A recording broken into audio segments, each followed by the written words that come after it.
So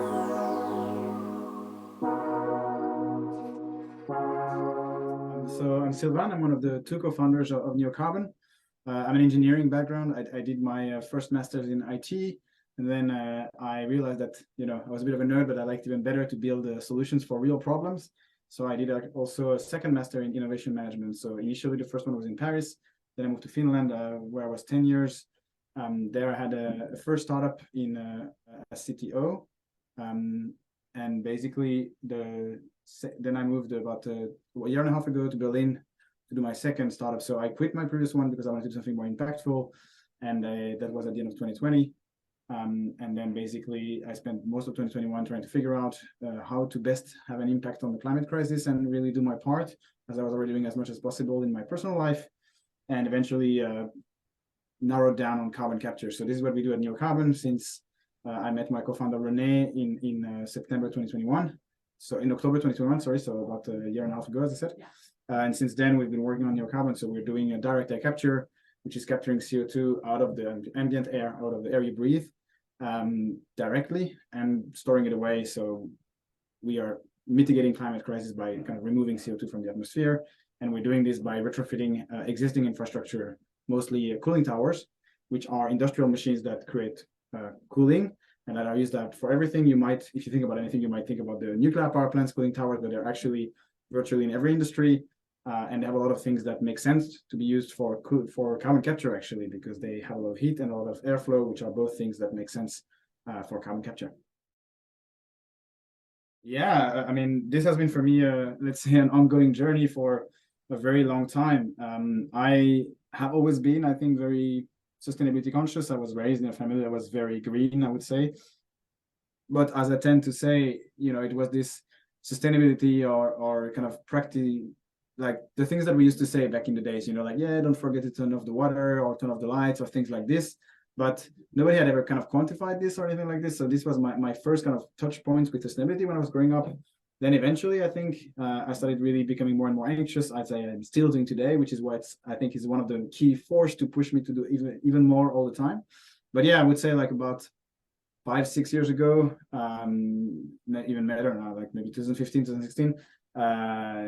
That's when it's the kind of dialogue around sustainability starting to shift towards more like kind of quantified things, and the so-called like 4 pillars came up, like stop eating meat, or at least minimize meat, stop taking the plane. Don't own a car. The fourth one that's always a bit more controversial about minimizing the amount of kids. That kind of came out, and then I realized like, okay, I've been trying to be sustainability conscious, but I was also flying all the time, for example, back then, and that was crazy. Like, yes, I was very saving my shower water, but I was taking the plane every other week. So that was, that's like the first step. And this is how basically my personal life started to drift more and more into this. So as an engineer, I always kind of appreciated solutions that were more like quantified and measured. And eventually, I came to the point that I'm doing everything I can in my personal life. I feel pretty confident that this is the best I can do as an individual. But as I mentioned, I was still working back then as CTO of my previous company, which was AR for e-commerce company. So helping people buy stuff, and I was always joking like I help people buy things they don't need. And after 5 years, I was like, okay, maybe that's not such a joke. Actually, I should really do something that I care about, that makes a difference. Also in my professional life, since it's by far the most time I spent in my life, it's at work, unfortunately, awake at least. So this is when I started to phase out from my previous company and move the sustainability aspect also to my professional life. First, to answer your question, like, is there a market for solutions like ours? The answer is pretty clearly yes. It's actually an exploding market right now. So it's all based on the fact that, unfortunately, only even a few years ago, let's say 5-10 years ago, direct air capture, so really actively removing CO2, was seen as a kind of thing that was distracting us from making efforts to lower emissions. And it's like, it's an all magical solution. We never have to change anything, and we just remove it later. And people were not super big fans of this because, of course, it was a lot easier not to emit it. But unfortunately, at this point, and that's also confirmed by the latest reports of the IPCC since about a year now, there's been already 2 reports since then that have been coming out. So the IPCC is the UN body for climate change. And they're basically saying like, okay, we're way past the point that we can not have removal. Like, even if we stop everything today, emitting everything today, which we definitely should, and we have to, because also if we don't, the removal is also pointless. But even if we do that, which we need, then we have emitted already too much. So we also need to remove. So this is basic, and right now the emissions are still going up actually. So the kind of amount of stuff we have to remove now is still growing, which is very bad for the climate. But of course, from our market, it's of course very good. So that's on the kind of like purely physical reality of things. So one path is like we don't do it, and then massive catastrophic consequences. Also, of course, on the economy with all kind of catastrophes and things we've already been seeing now. So today there's some studies that put the price of 1 ton of CO2 emitted between 200 and 700 euros per ton, which is already always growing because the damages are getting exponentially bigger.